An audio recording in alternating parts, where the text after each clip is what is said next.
Thank you, Kay, and we really appreciate your support and partnership. Now I'm honored to introduce Tekla Roberts. Tekla is not only a survivor of commercial sexual exploitation today, she is an advocate in the cause and is founding a nonprofit organization called Vashti's Voice to help girls who have been sexually exploited through domestic sex trafficking. Today, she volunteers several times a week at Lee Tot Residential Treatment Center in Dallas to help young girls recover from difficult situations. Tekla has helped us learn about trafficking and has become a friend to Sabre. She is an inspiration for us all. Please join me in warmly welcoming Tekla Roberts.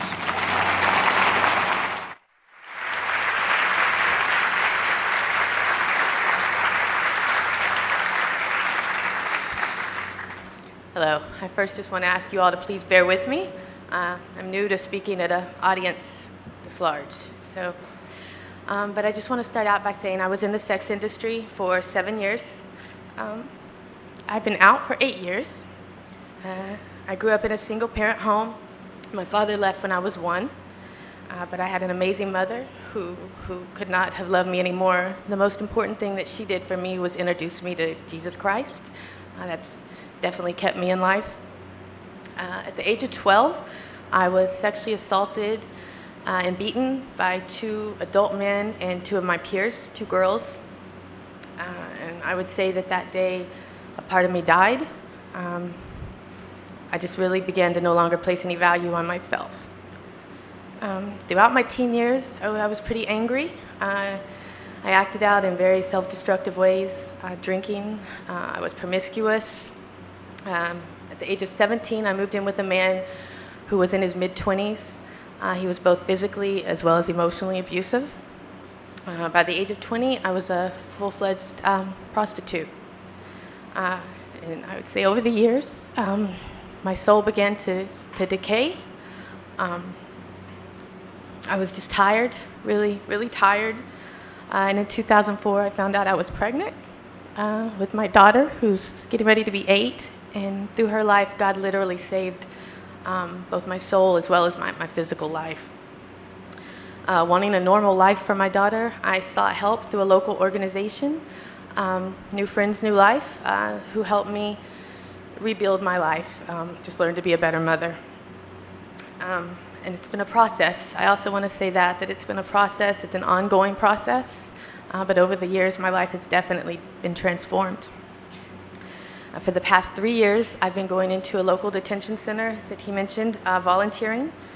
In March of 2011, I founded Vashti's Voice. We're still in our infant stages, but it is a survivor-led organization that I established to empower girls ages 13 to 18 who've been victimized through domestic sex trafficking. My partner Amanda and I continue to go into the detention center. We share our personal experiences, as well as doing writing exercises, art activities, just teaching the girls about influential women who've overcome obstacles. We provide holiday meals and gifts, but ultimately we just really want each girl to know that she's loved and that she herself, each girl, has a purpose. Our long-term goal is to open up a home here in Dallas that houses 6 to 8 girls who've been sexually exploited through domestic sex trafficking. In there, we will have a daily Bible study, yoga, dance lessons, art lessons, just exposure to culture, as well as just good old-fashioned fun, concerts, just fun outings. But most of all, we want them to have a place that they can call home, a place that 10 years down from the road they can still come back to. I want to say that what Sabre is doing, the scholarship program, is really huge for women who are coming out of the sex industry. Most women who come out, all women who come out, face barriers when seeking employment. Anything from just lack of job skills, lack of work history, and very likely a criminal record. And so what they're offering is huge for women coming out of the industry. But most importantly, it gives them a sense of purpose and a sense of hope. And I can tell you personally that hope will carry you a very long way in life.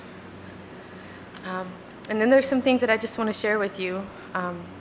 One, the average age for a girl entering a life of prostitution within the United States is 13. This crime is not limited to socioeconomics. The majority of men who solicit girls and women are seemingly normal men. And many girls who are stuck in the sex industry just don't want to be rescued. They've had their minds conditioned that the way they live is normal, that they're okay, and that they choose this life. And they have to condition their mind to believe this in order just to survive.